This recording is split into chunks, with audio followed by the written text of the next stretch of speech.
Di sebuah desa terpencil, di tengah hamparan sawah yang sunyi, berdiri sebuah rumah besar nan megah.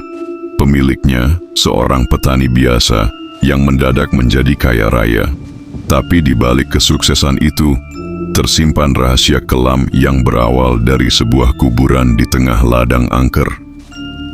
Malam ini, aku akan membawa kalian menelusuri kisah yang tak pernah diceritakan secara utuh. Kisah yang akan membuat kalian berpikir dua kali sebelum tergiur harta yang datang terlalu cepat. Desa Karangjati terkenal akan kesunyian dan kesuburan tanahnya. Darto, seorang petani miskin, tinggal bersama istrinya Sarmi dan anaknya Joko. Hidupnya serba pas-pasan, sawahnya kecil, panennya sering gagal. Warga mulai memperhatikan perubahan Darto. Awalnya ia sering terlihat termenung di tepi sawah yang berbatasan dengan kuburan tua yang tak pernah dijamah orang. Ada rumor bahwa tanah di sekitar kuburan itu angker. Siapapun yang lewat malam hari akan mendengar suara cangkul menggali tanah dan tawa wanita tua. Suatu malam, Darto pulang dari sawah dan melihat cahaya redup seperti lampu teplok di area kuburan. Rasa penasaran membuatnya mendekat. Di tengah gelap, ia melihat sosok wanita renta berambut panjang, membungkuk sambil menanam sesuatu di tanah. Saat Darto ingin lari, wanita itu menoleh, tersenyum dan berkata pelan, "Kalau kau mau panen berlimpah, ikuti aku." Darto merasa takut, tapi juga terdesak kebutuhan. Ia mengikuti wanita itu hingga ke sebuah makam yang dipenuhi bunga hitam layu. Wanita itu berkata bahwa kekayaan bisa datang cepat, tapi ada syarat.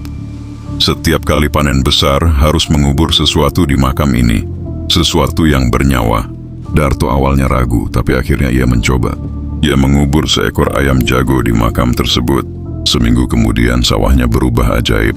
Padi menguning merata, bulirnya padat dan banyak.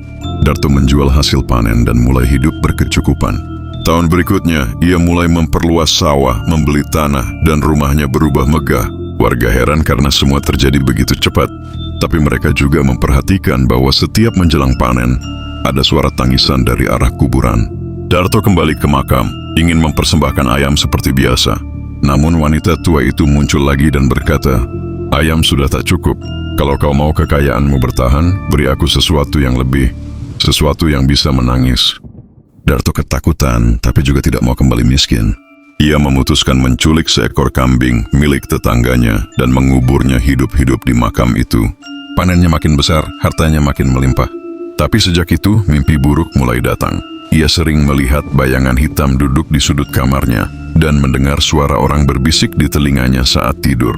Tahun ketiga wanita itu menagih lagi. "Kali ini, yang kubutuhkan adalah darah manusia." Darto gemeter.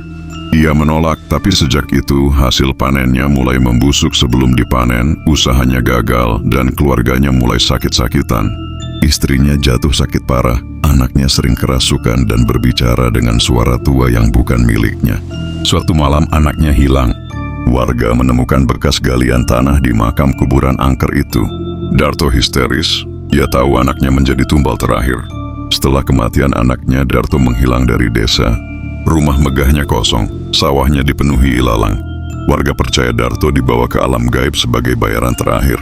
Sampai sekarang, orang-orang mengaku masih melihat bayangan Darto mencangkul di sawah tengah malam, dan dari arah kuburan terdengar suara tawa wanita renta yang dulu menemuinya. Beberapa warga yang nekat lewat sana malam-malam mengaku melihat bulir padi jatuh dari langit, tapi saat dipegang, berubah menjadi jari manusia.